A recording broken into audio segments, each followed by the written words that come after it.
नमस्कार, हरियाणा डायरीज देख रहे हैं आप। मैं हूं आपके साथ केशव कुमार। आज सीएम मनोहर लाल चरखी दादरी के दौरे पर रहे। यहां पर मुख्यमंत्री ने प्रगति रैली के दौरान 400 करोड़ की विकास परियोजनाओं की मनोहर सौगात दी।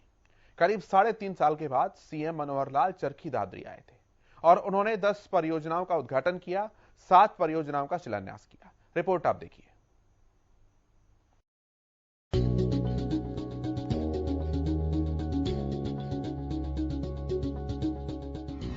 चरखी दादरी को 400 करोड़ का तोहफा, 3.5 साल बाद मनोहर सौगात, कई परियोजनाओं का उद्घाटन शिलान्यास। हरियाणा के मुख्यमंत्री मनोहर लाल चरखी दादरी की अनाज मंडी में प्रगति रैली करने पहुंचे। सीएम ने चरखी दादरी में 400 करोड़ की विकास परियोजनाओं की सौगात दी और संबोधित भी किया। मुख्यमंत्री ने कहा कि चरखी दादरी किसानों की धरती है। मैंने चरखी दादरी को बहुत नजदीक से देखा है। चरखी दादरी को 22वां जिला हमने बनाया और जिला बनने के बाद से ही विकास के कार्य हुए हैं। ये चरखी दादरी वीरों की भूमि है, किसानों की भूमि है। इस चरखी दादरी ने जय जवान जय किसान इस नारे को वास्तव में असली रूप में ही सार्थक किया हुआ है। मैं सबसे पहले चरखी दादरी की इस पवित्र भूमि को प्रणाम करता हूं, नमस्कार करता हूं। जब सरकार हमारी आई तो आपको ध्यान में है कि हमने सबसे पहले इस क्षेत्र को जिले के रूप में 2016 के अंदर ये घोषणा करके 22वां जिला ये हमने तुरंत बनाया था। जिले में जब पिछली बार आया था लगभग 200 घोषणाएं मैंने की थी और उन 200 घोषणाओं में 70% जो है वो पूरी हो गई है। करोड़ों रुपए पिछली बार भी हमने बजट में दिए थे, 470 करोड़ रुपए स्वीकार किए गए थे, जिसमें 260 करोड़ रुपए का और काम जो है ये पूरा हो चुका है। अब आज भी मैंने 17 परियोजनाएं लगभग 350 करोड़ की आज शिलान्यास और उद्घाटन किए हैं, आप सबको समर्पित किए हैं। बड़ी बड़ी परियोजनाएं सारे प्रदेश में जो चल रही हैं उसका लाभ निश्चित रूप से चरखी दादरी को भी मिल रहा है, क्योंकि चरखी दादरी संयोग से चारों तरफ से हरियाणा के ही जिलों से घिरा हुआ है। केवल 2 जिलों को छोड़कर 20 जिले ऐसे हैं जिसका कोई ना कोई एक बाहर प्रदेश का भी जिला साथ लगता है। लेकिन चरखी दादरी और रोहतक 2 ऐसे जिले हैं जो हरियाणा के ही जिलों से घिरे हुए हैं। उन जिलों के विकास का लाभ भी इन जिलों को मिलता है। उद्योग के नाते जो उद्योग यहां चल रहे हैं या नए उद्योग जो बनेंगे, तय किया हमने कि हर ब्लॉक में एक पद्मा स्कीम के अंतर्गत लगभग 50-60 एकड़ का इंडस्ट्रियल एरिया, जिसके अंदर एक प्रोडक्ट एक ब्लॉक, उसको विकसित करने जा रहे हैं ताकि दादरी जिले के भी सभी ब्लॉक वहां पर इस प्रकार के क्लस्टर ये बनेंगे तो निश्चित रूप से हमारे स्थानीय लोगों को जो काम करना चाहते हैं, अपना उद्योग लगाना चाहते हैं, थोड़ी पूंजी से वो लगा सकते हैं, या जो रोजगार मिलेगा यहीं के स्थानीय लोगों को रोजगार मिलेगा, क्योंकि बड़े उद्योगों में कई बार बड़े उद्योगपति बहुत दूर दूर से बाहर से भी ला करके लगा सकते हैं। छोटा ही उद्योग है हमेशा जो अपने आसपास के लोगों को नौकरी देता है। हमने पिछले 7 साल में उद्योगों के लिए इतनी सहूलतें दी हैं। ईज ऑफ डूइंग बिजनेस ये एक टर्म होती है जिसके अंदर हरियाणा देश में 3रे स्थान पर आया है, यानी 3रा रैंक आया है। हमारे से आगे सिर्फ 2 प्रदेश और हैं, लेकिन उसमें भी उद्योगपतियों को आकर्षित करने के लिए, निवेश करने के लिए हमने बहुत योजनाएं बनाई हैं। उन योजनाओं में बढ़ाते हुए साथ साथ एमएसएमई छोटा जो उद्योग है, माइक्रो मीडियम और मीडियम माइक्रो जो उद्योग होता है, लघु और सूक्ष्म उद्योग होता है, इसकी भी बहुत स्कोप बढ़ा है। लगभग 80,000 उद्योग हरियाणा में लगे हैं। पिछले 7 साल में 5.5 लाख लोगों को सीधा उसमें रोजगार मिला है। आइए अब ग्राफिक्स के जरिए आपको बताते हैं कि चरखी दादरी को सीएम की तरफ से क्या कुछ मनोहर सौगात मिली है। चरखी दादरी को मनोहर सौगात, करीब 400 करोड़ के विकास कार्यों की सौगात, 10 परियोजनाओं का मुख्यमंत्री ने किया उद्घाटन, 7 परियोजनाओं का मुख्यमंत्री ने किया शिलान्यास, दादरी महेंद्रगढ़ रोड के विस्तारीकरण का उद्घाटन, फायर स्टेशन दादरी रहरोड़ी माइनर का भी उद्घाटन, सीएम मनोहर लाल ने लिंक रोड का भी किया उद्घाटन, गांव छपार से रामपुरा के बीच बनाया गया है लिंक रोड, सिरसाली गांव में वाटर पार्क का भी किया उद्घाटन, सावड़ में 50 बेड के अस्पताल का हुआ उद्घाटन, लघु सचिवालय हाउसिंग कॉम्प्लेक्स का किया उद्घाटन, सरकारी कॉलेज के नए भवन का भी किया शिलान्यास, नीमर बडेसरा में पानी की परियोजनाओं का शिलान्यास, 35 गांव के लोगों के लिए पानी की परियोजनाएं शुरू। वहीं रैली के बाद मुख्यमंत्री मनोहर लाल का ट्वीट भी सामने आया। उन्होंने ट्विटर पर लिखा कि वीरों और किसानों की पवित्र भूमि चरखी दादरी को मैं प्रणाम करता हूं। 32 सालों से मैं इस धरती के साथ सामाजिक तौर से जुड़ा हुआ हूं। यहाँ के लोगों का प्रदेश के विकास में अहम योगदान रहा है। आज हरियाणा प्रगति रैली में चरखी दादरी के लोगों से मिले स्नेह और आशीर्वाद से अभिभूत हूँ। करीब 3.5 साल बाद सीएम मनोहर लाल का चरखी दादरी में आगमन हुआ। मुख्यमंत्री के दौरे को लेकर जिले वासियों को भी काफी उम्मीदें थीं, जिन पर सीएम मनोहर लाल भी पूरी तरह से खरे उतरे।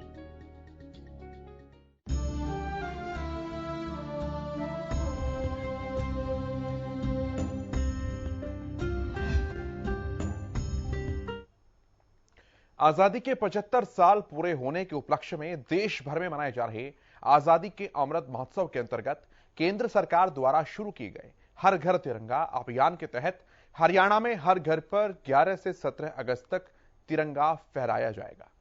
इसके लिए प्रदेश सरकार ने तैयारियां भी शुरू कर दी है। रिपोर्ट आप देखिए।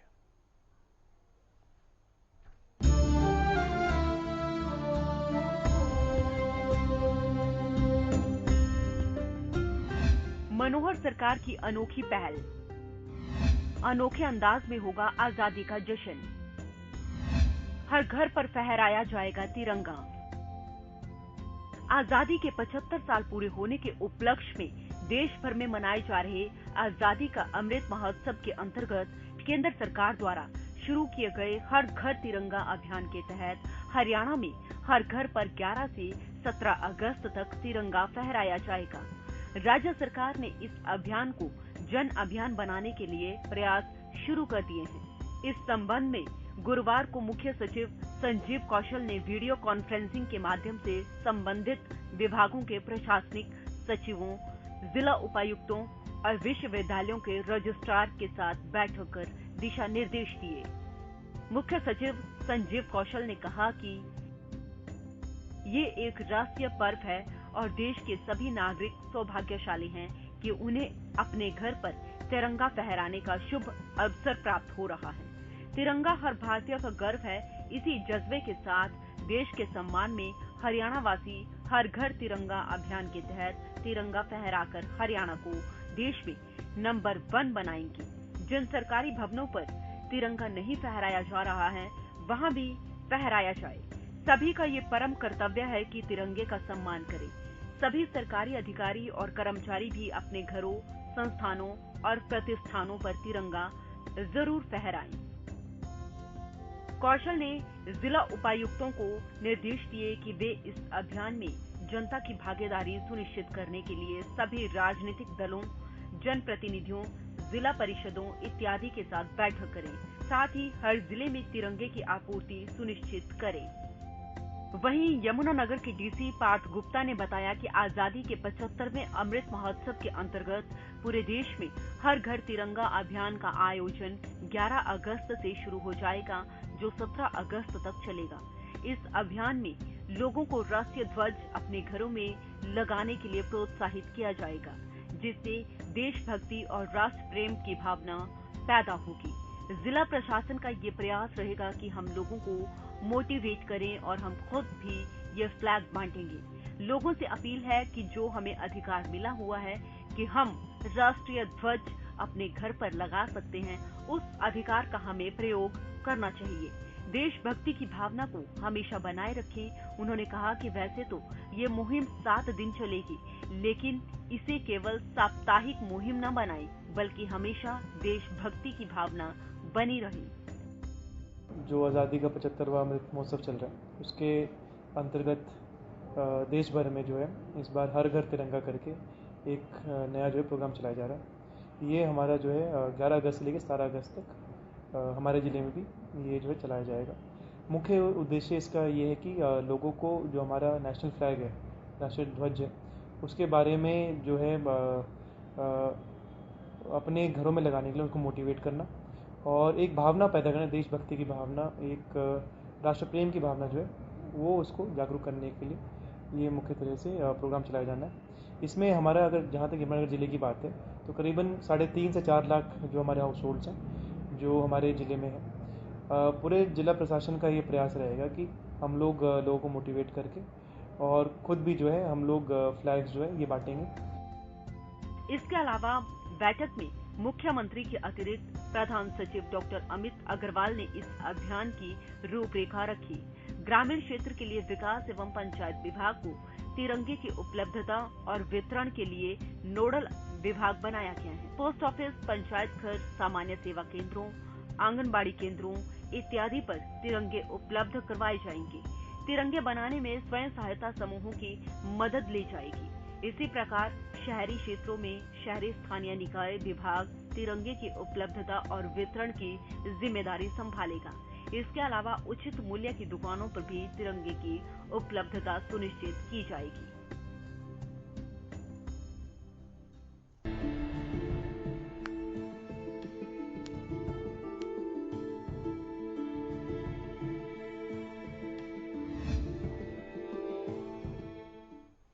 पंचकुला के सेक्टर 12 स्थित सार्थक संस्कृति मॉडल सीनियर सेकेंडरी स्कूल में पूरे प्रदेश में और रोल मॉडल बनकर उभरा है।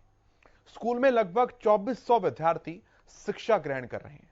यह कहना गलत नहीं होगा कि प्रदेश के मुख्यमंत्री मनोहर लाल के नेतृत्व में शिक्षा के स्तर में सुधार हुआ और स्कूलों की तस्वीर बदली। रिपोर्ट आप देखिए।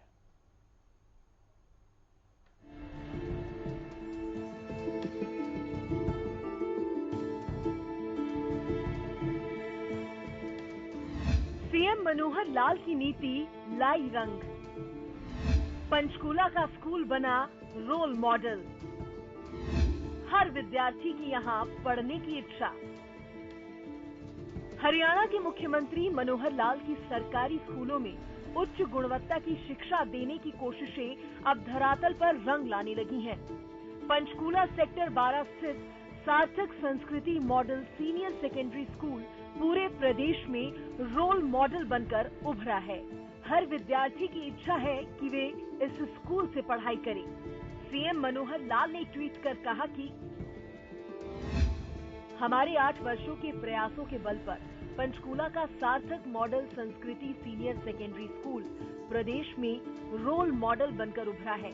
मैं स्कूल के पूरे स्टाफ को शैक्षणिक गुणवत्ता बनाए रखने व छात्रों को उच्च लक्ष्य के लिए प्रेरित करने के लिए हार्दिक बधाई देता हूं। स्कूल के प्राचार्य डॉक्टर पवन गुप्ता के अनुसार वर्तमान में स्कूल में लगभग 2400 विद्यार्थी शिक्षा ग्रहण कर रहे हैं। स्कूल में पहली, छठी, 9वीं और 11वीं कक्षा में दाखिले के लिए विद्यार्थी और अभिभावक पंजीकरण करवाने आते हैं। इस स्कूल में दाखिला लेने के लिए सब में होड़ सी लगी है। उन्होंने बताया कि मुख्यमंत्री मनोहर लाल द्वारा पिछले 7-8 वर्षों से सरकारी स्कूलों की शिक्षा में परिवर्तन के लिए आरंभ की गई योजना, चाहे वह इंफ्रास्ट्रक्चर की हो या स्टाफ से संबंधित हो, स्कूलों में परिवर्तन हुआ है। इस स्कूल के विद्यार्थी पढ़ाई के साथ साथ खेलों में भी राष्ट्रीय स्तर तक खेल रहे हैं। उन्होंने बताया कि सरकार की सुपर 100 योजना का भी विद्यार्थी लाभ उठा रहे हैं। जेईई, नीट और राष्ट्रीय रक्षा अकादमी की तैयारियों के लिए यह योजना काफी सफल है। इन परीक्षाओं की कोचिंग के लिए जहां 4 से 5 लाख रुपए लग जाती हैं, वहां सुपर 100 में हॉस्टल के साथ निःशुल्क कोचिंग दी जाती है। इस बार भी इस स्कूल के 8 विद्यार्थी प्री क्वालिफाई कर चुके हैं। 11वीं 12वीं में स्कूल में कला, वाणिज्य, मेडिकल, नॉन मेडिकल चारों स्ट्रीम है। केंद्रीय माध्यमिक शिक्षा बोर्ड के नियमानुसार इनमें से 240 सीटों पर ही दाखिला हो पाता है। टीचिंग स्टाफ भी काफी मेहनती है। वह स्वयं भी स्कूल का निरीक्षण करते हैं और कक्षाएं लेते हैं। सर, ये सार्थक मॉडल संस्कृति सीनियर सेकेंडरी स्कूल है सेक्टर 12 पंचकुला का। इसमें बच्चों को एक हाई लेवल की जो शिक्षा है वो प्रदान की जाती है, क्योंकि सरकार की कुछ पॉलिसीज हैं, जैसे सुपर 100 की एक स्कीम चली हुई है। उसमें ये है कि अगर बच्चा मैट्रिक क्लास गवर्नमेंट स्कूल से करता है और +1 में भी सरकारी स्कूल में दाखिला लेता है, तो उसको निःशुल्क +1 +2 की कोचिंग जो है, जेई की, नीट की, इवन अगर आपने एनडीए वगैरह में जाना है तो उसके लिए भी सरकार जो है फ्री कोचिंग करा रही है। जिस तरह की इन कोचिंग के लिए कम से कम भी 5 लाख रुपए 6 लाख रुपए खर्चा आता है और एक गरीब परिवार इसके लिए नहीं खर्च सकता। सरकार की इतनी अच्छी पॉलिसी है कि उनको 2 साल के लिए हॉस्टल के अंदर रख के फ्री ऑफ कॉस्ट हर तरह की कोचिंग करवाई जाती है। और हमारे पिछले सालों में काफ़ी बच्चे जो है नीट में और जेई एडवांस के थ्रू आईआईटी में और एम्स में बच्चों के दाखिले हुए हैं। इस बार भी इस विद्यालय से लगभग 8 बच्चों का जो है फर्स्ट टर्म का जो एग्जाम है सुपर 100 का वो क्लियर हो चुका है। स्पोर्ट्स में भी हमारे बच्चों की काफ़ी अच्छी परफॉर्मेंस रहती है, क्योंकि बच्चे का ऑलराउंड डेवलपमेंट इस स्कूल में होता है। हमारे काफ़ी बच्चे जो है नेशनल और लेवल पे जो है अचीवमेंट प्राप्त कर रहे हैं। लगभग 2400 बच्चा इस टाइम हमारे पास स्कूल में पढ़ रहा है। अभी हमारे +1 का दाखिला जो है शुरू हो गया है। हमारा 2400 का लगभग टारगेट है कि हमारे 2400 से ऊपर बच्चे कब जाएंगे। हमारा स्कूल किसी भी प्राइवेट स्कूल में, हरियाणा के किसी भी प्राइवेट स्कूल के साथ हमारा स्कूल जो है कंपटीशन में खड़ा है। पंचकूला का ये स्कूल हरियाणा के किसी भी बड़े से बड़े नामी स्कूल में से कम नहीं है। अब तो चंडीगढ़ से भी विद्यार्थी इस स्कूल में दाखिला ले रहे हैं। 11वीं कक्षा में दाखिले के लिए आए सेक्टर 26 से खुशी, बरवाला से पलक शर्मा, सेक्टर 19 से अभय राणा ने बताया कि उन्होंने फॉर्म जमा करवा दिए हैं। अब ड्रॉ ऑफ लॉट्स का इंतजार रहेगा। सार्थक स्कूल के बारे में उन्होंने अपने दोस्तों और अन्य रिश्तेदारों से पता लगाया। उन्होंने यहाँ आकर इंफ्रास्ट्रक्चर और पढ़ाई को देखा तो निश्चित रूप से पाया कि इस स्कूल में कुछ तो अलग है, इसलिए वो यहाँ पढ़ना चाहती हैं। यहाँ के टीचर्स एफर्ट्स करते हैं, हमें ट्यूशन की ज़रूरत नहीं पड़ती। यहाँ का एनवायरनमेंट अच्छा है और हाइजीन भी है काफ़ी। गर्ल्स के लिए बॉयज़ के लिए वॉशरूम्स अलग हैं और टीचर्स काफ़ी अच्छा पढ़ाते हैं। प्राइवेट स्कूल से अच्छा है, ये सारी फैसिलिटी है, पढ़ाई भी अच्छी है, टीचर्स अच्छे हैं, साथ देते हैं पढ़ाई करने में। बहुत से लोगों ने बताया कि जैसे ये स्कूल बहुत अच्छा है और यहाँ के टीचर्स भी अच्छे हैं, स्ट्रिक्ट हैं और यहाँ की स्टडी भी बहुत अच्छी है। तो मैंने सोचा कि मैं स्कूल में जाऊँ और देखूँ कि वहाँ का माहौल कैसा है, और फिर मैं आज देखने आई हूँ। मुख्यमंत्री मनोहर लाल प्रदेश की शिक्षा की तस्वीर बदलने और स्कूलों की दशा बदलने के लिए अथक प्रयास कर रहे हैं, जिसके फलस्वरूप पंचकूला के सेक्टर 12 स्थित सार्थक संस्कृति मॉडल सीनियर सेकेंडरी स्कूल की चारों ओर वाहवाही हो रही है।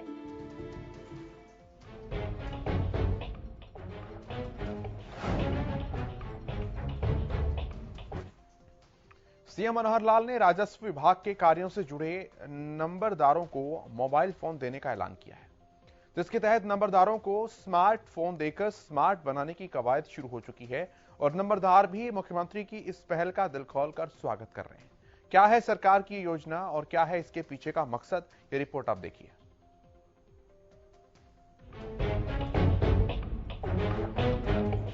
नंबरदार भी होंगे हाईटेक, नंबरदारों को मिले स्मार्टफोन। सीएम मनोहर लाल ने दिए थे आदेश।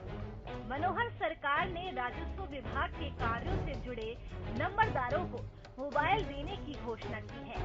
नंबरदार किसी भी कंपनी का मोबाइल खरीद सकता है, यानी कि अब स्मार्टफोन के इस्तेमाल से नंबरदार भी स्मार्ट बन सकेंगे।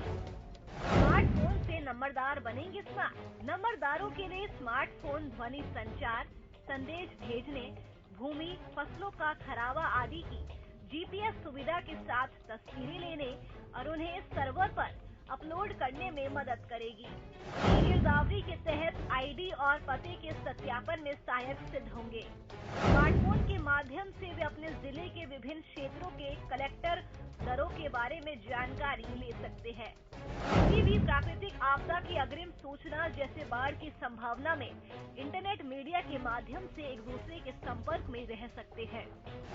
किसी भी कानून व्यवस्था के मुद्दे या उनके गांव में नए विकास कार्यों के बारे में जिला प्रशासन के साथ जानकारी का आदान प्रदान भी कर सकते हैं। मुख्यमंत्री मनोहर लाल की घोषणा के अनुसार पलवल के महात्मा गांधी सामुदायिक केंद्र एवं पंचायत भवन में नंबरदारों को स्मार्टफोन वितरित किए गए। इस अवसर पर उपमंडल अधिकारी वैशाली सिंह, DRO सुशील कुमार और तहसीलदार संजीव नागर भी मौजूद थे। उपमंडल अधिकारी वैशाली सिंह ने बताया कि प्रदेश सरकार ने नंबरदारों को 9,000 रुपए की कीमत के स्मार्टफोन देने की योजना बनाई है। इस योजना के अनुसार नंबरदारों को 9,000 रुपए का ई-कूपन दिया जा रहा है। इस कूपन से नंबरदार मोबाइल के स्टॉल पर जाकर अपनी पसंद की कंपनी का स्मार्टफोन भी ले सकते हैं। उन्होंने बताया कि स्मार्टफोन मिलने से नंबरदारों का काम आसान होगा और राजस्व विभाग के कार्य बेहतर ढंग से समय पर पूरे हो पाएंगे। पलवल जिले में 790 नंबरदार हैं। नंबरदारों को स्मार्टफोन देने के लिए 3 दिनों तक कैंप लगाए जा रहे हैं। तो सरकार की ये योजना है, ये बहुत बढ़िया है। जो मोबाइल सरकार दे रही है नंबरदारों को, ये बहुत बढ़िया है। इससे नंबरदारों को बहुत फायदा होगा और सरकार को बहुत फायदा होगा। जो सरकार की जो स्कीम है, सरकार की जो योजना है, उनको हम आम पब्लिक तक जागरूक कर सकेंगे और सरकार की योजनाओं का लाभ पब्लिक को मिलेगा। हमको सरकार जो ये मोबाइल दे रही है, ये मोबाइल का मुझे टोकन मिल चुका है जिसका नंबर 72 है। अब हमको ये सुविधा होगी नंबरदारों को कि सरकार की जो स्कीमें हैं उनको हम सरकार तक पहुंचाएं और सरकार के को योगदान दें, उनके सहयोग दें उनके सरकारी कर्मचारियों को काम करने में। तो ये इससे हमें बहुत फ़ायदा होगा और हम नंबरदार जो उनकी जो आने जाने की परेशानी वो भी दूर होगी। हम फ़ोन से ही सरकार को स्कीमों के बारे में जो भी है सरकारी, उसको हम सूचना। माननीय मुख्यमंत्री द्वारा ये एक पहल करी गई है जिसमें पूरे प्रदेश में जितने भी हमारे नंबरदार हैं, सभी डिस्ट्रिक्ट में सभी नंबरदारों को 9,000 रुपये तक का वाउचर दिया जा रहा है और कंपनीज भी यहाँ पे बुलाई गई है जहाँ पे वो वाउचर रिडीम करके फ़ोन ले सकते हैं। जैसा कि आप जानते हैं, रेवेन्यू के कार्य में नंबरदार का बहुत एक इम्पॉर्टेंट रोल होता है। तो ताकि आज दूरभाष के माध्यम से जब हम बात करते हैं तो किसी को कोई समस्या ना आए, सभी नंबरदारों के पास फ़ोन रहें, हमारी जितने भी रेवेन्यू के कार्य हैं, कोई और कार्य हैं, उनमें कोई बाधा ना आए, उस उद्देश्य से नंबरदारों को फ़ोन दिए जा रहे हैं। पलवल जिले में कुल 790 नंबरदार जिसमें 3 दिन के कैंप लगाए जा रहे हैं। वहीं फतेहाबाद जिले में कार्यरत नंबरदारों को हाईटेक बनाने के लिए सरकार की तरफ से मोबाइल फोन मुहैया करवाए गए। जिला प्रशासन ने शेड्यूल के अनुसार तहसील और उप तहसील के नंबरदारों को कैंप लगाकर मोबाइल फोन बांटे। इसी कड़ी में फतेहाबाद, भट्टू कला और रतिया तहसील में कार्यरत नंबरदारों को वीरवार को DPRC बिल्डिंग में उपायुक्त प्रदीप कुमार, SDM राजेश कुमार ने मोबाइल फोन वितरण करने के कार्य का शुभारंभ किया। नंबरदारों को सरकार के मुताबिक 9,000 रुपए की राशि का मोबाइल फोन दिया गया। ऐसा सरकार की तरफ से गवर्नमेंट की स्कीम आई है कि सारे नंबरदारों को बुलवाकर और 9,000 रुपये तक का जो मोबाइल है वो सैमसंग और लावा कंपनी के देने हैं यहाँ पे। तो वही सभी मैंने नंबरदारों को बुलवा रखा है और आज लावा कंपनी के मोबाइल तो उपलब्ध हैं, वो मोबाइल भी दे रहे हैं और जो सैमसंग कंपनी के हैं उनके हम सिर्फ बिल दे रहे हैं। तो आगे आने वाले 10-15 दिन के बाद इनको मोबाइल भी वितरित करेंगे। तो ये क्या किस लिए यूज करेंगे मोबाइल का? यही है कि भाई ऑनलाइन का जमाना है, तो कोई भी इंफॉर्मेशन अगर देनी हो तो नंबरदार के उसमें भी काफ़ी इसकी ज़रूरत पड़ेगी, तो इसलिए इसको मोबाइल को वितरित किया जाएगा। जो कार्यक्रम राजस्व विभाग द्वारा किया गया था कि नंबरदार जितने भी अपने जिले में हैं, जिनमें से 3 तहसील जो हैं, भट्टू, फतेहाबाद और रतिया, तीनों तहसीलों के नंबरदारों को यहाँ DPRC हॉल में एकत्रित करने के लिए आदेश आए थे। तो सभी नंबरदार साहिबान सुबह 10 बजे आ गए थे। माननीय SDM साहब भी थे, माननीय अपने उपायुक्त महोदय भी आए और तहसीलदार साहब भी बैठे हैं। इन्हें आज एक जो स्मार्टफोन आज के जो ज़माने की ज़रूरत बन गया है वो देने के लिए सबको बुलाया गया था। ये समारोह अभी भी चल रहा है। लगभग सभी को जैसे ऑप्शन दिए गए थे, 6-7 ऑप्शन थे, 4-5 सैमसंग कंपनी की तरफ से हैं, 2 लावा कंपनी की तरफ से हैं। तो लावा कंपनी के जो फ़ोन हैं वो अभी हाथ मिल रहे हैं, वो कई नंबरदार साहिबान ने ले लिए हैं और जो बाकी सैमसंग कंपनी की तरफ से जो चले हैं, जिन्होंने जो अपना पसंद किया है, वो अभी बिल वगैरह मिल रहे हैं और तकरीबन 5-6 दिन में कह रहे हैं दोबारा एक कैंप लगेगा, वो सबको दे दिए जाएंगे। सरकार की तरफ से इंडियन बैंक के साथ समझौता किया गया है, जिसके तहत नंबरदारों को बैंक की तरफ से 9,000 रुपए का ई कूपन दिया जाएगा। यदि कोई नंबरदार 9,000 रुपए से अधिक मूल्य का मोबाइल फोन लेना चाहता है तो वह प्रीपेड ई वाउचर के साथ अतिरिक्त कीमत देकर अपनी पसंद का मोबाइल ले सकता है। सीएम मनोहर लाल की इस अनोखी पहल से अब नंबरदारों का काम आज के डिजिटल युग में और भी ज्यादा आसान हो जाएगा। हरियाणा डायरी में आज इतना ही। आप देखते रहिए हरियाणा न्यूज।